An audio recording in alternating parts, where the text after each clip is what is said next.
Internet استعمال کرنے والے افراد اس بات سے بخوبی واقف ہوں گے کہ اس ڈیجیٹل دنیا میں آپ کی تمام معلومات انٹرنیٹ پر موجود ہوتی ہیں۔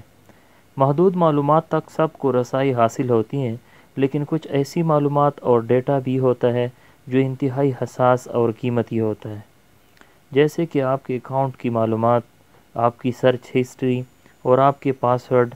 آپ نے اکثر سنا ہوگا کہ نامعلوم لنک پر کلک کرنے سے اجتناب کریں۔ یہ اس لیے کہا جاتا ہے کہ اکثر ہیکرز ایک لنک کے ذریعے آپ کے کمپیوٹر یا موبائل کو اپنے قابو میں کر سکتے ہیں اور آپ کی قیمتی اور حساس معلومات چرا کر انٹرنیشنل مارکیٹ میں فروخت کر سکتے ہیں۔ اگر آج سے چند سال قبل ڈیٹا چوری ہونے کا ذکر کیا جاتا تو یہ ایک ایسا مسئلہ تھا جس کا کوئی حل موجود نہیں تھا، لیکن آج ایسا نہیں ہے۔ بلاک چین ٹیکنالوجی نے معلومات کی چوری ہونے کے امکانات ہی ختم کر دیے ہیں۔ شریعت ابھی تک اس ٹیکنالوجی سے ناواقف ہے اور جانتے ہی نہیں کہ یہ جادوئی چیز کام کیسے کرتی ہے۔ بلاک چین ٹیکنالوجی دراصل ایک تکنیک ہے جس کے ذریعے آپ کی معلومات کو محفوظ بنایا جاتا ہے۔ یہ ٹیکنالوجی ڈی سینٹرلائزڈ طریقے پر کام کرتی ہے، یعنی دنیا میں کوئی بھی ادارہ یا اتھارٹی اس کو کنٹرول نہیں کرتی اور نہ ہی یہ کسی ایک کمپنی یا شخص کی ملکیت ہے۔ معلومات سٹور کرنے کے بہت سے طریقے ہوتے ہیں۔ آپ معلومات کو کاغذ پر لکھ کر سٹور کر سکتے ہیں یا کسی کمپیوٹر پروگرام کے ذریعے بھی سٹور کیا جا سکتا ہے۔ اسی طرح بلاک چین میں معلومات یا ڈیٹا کو بلاکس کے ذریعے محفوظ بنایا جاتا ہے۔ بلاک چین ٹیکنالوجی میں ہر بلاک 3 خصوصیات کا حامل ہوتا ہے۔ سب سے پہلا حصہ ہوتا ہے وہ ڈیٹا جو آپ بلاک میں ڈالتے ہیں۔ دوسرا، ہر بلاک کی اپنی ایک پہچان ہوتی ہے جو اس سے دوسرے بلاک سے مختلف بناتی ہے۔ اس آئی ڈی کو ہیش کہا جاتا ہے۔ تیسرا وہ ہے جو اپنے سے پہلے والے بلاک کا آئی ڈی سٹور کر کے رکھتا ہے تاکہ بلاک ایک دوسرے سے منسلک ہو سکے۔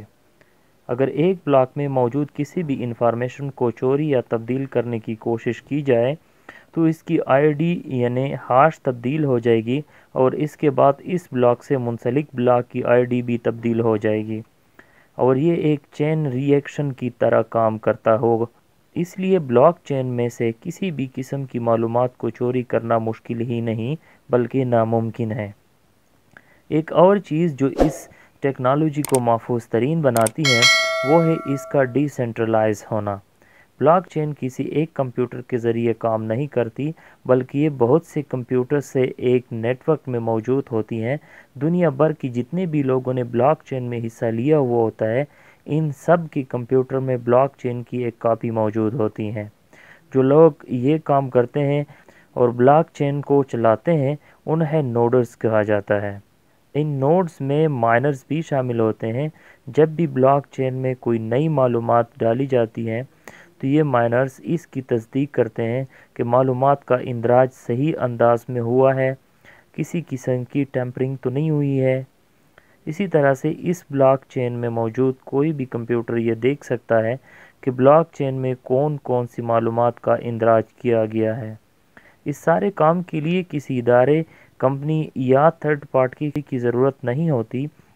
آپ بھی اپنا کمپیوٹر نیٹ ورک سے منسلک کر کے معلومات تک رسائی حاصل کر سکتے ہیں۔ اکثر لوگ یہ پوچھتے ہیں کہ بلاک چین پر موجود ڈیٹا تک کوئی بھی رسائی حاصل کر سکتا ہے تو پھر یہ محفوظ کیسے ہوئی؟ اس کا جواب بہت ہی سادہ ہے کہ بلاک چین پر موجود تمام کمپیوٹر یوزرز کی ایک اسپیشل کی ہوتی ہے اور ایک پبلک ایڈریس ہوتا ہے۔ یہ ای میل کی طرح کام کرتا ہے۔ مثلاً آپ کا پبلک ایڈریس آپ کا ای میل ایڈریس ہے اور اسپیشل اس کا پاسورڈ ہے۔ اب آپ اپنے پبلک ایڈریس سے اسی نیٹ ورک میں اس وقت ہی داخل ہو سکتے ہیں جب آپ اپنا پاس کوڈ استعمال کریں گے۔ یہ پبلک ایڈریس کوئی بھی نمبرز کا مجموعہ ہو سکتے ہیں، اس سے آپ کا نام بھی واضح نہیں ہوگا۔ کرپٹو کرنسی کے لیے بھی اس ٹیکنالوجی کا استعمال کیا جاتا ہے۔ مثلاً اگر احمد نے علی کو 10 کرپٹو کوائن منتقل کرنے ہیں تو دونوں کے لیے ایک ایک بلاک بن جائے گا جس میں سے ان دونوں کا پبلک ایڈریس درج ہوگا۔ اب اس بلاک چین میں موجود دیگر کمپیوٹر اس منتقلی کی تصدیق کریں گے، لیکن اگر اس میں کوئی خرابی کرنے کی کوشش کرے گا اور سسٹم میں یہ دکھائے گا کہ احمد علی کو نہیں بلکہ محسن کو کوائن منتقل کر رہا ہے، تو بلاک چین میں موجود دیگر کمپیوٹر اس بات سے انکار کریں گے اور کسی بھی قسم کے فراڈ کے امکانات ختم ہو جائیں گے۔ بلاک چین میں کسی بھی فراڈ کے لیے نیٹ ورک میں موجود 51% کمپیوٹر کی حمایت ضرورت ہوتی ہے، اس لیے ایسا کرنا ممکن ہی نہیں ہے۔ اس ٹیکنالوجی کی خوبصورتی یہ بھی ہے کہ اس میں جتنے زیادہ لوگ منسلک ہوں گے، اس میں چوری یا ہیک کرنا اتنا ہی مشکل اور ناممکن ہوتا جائے گا۔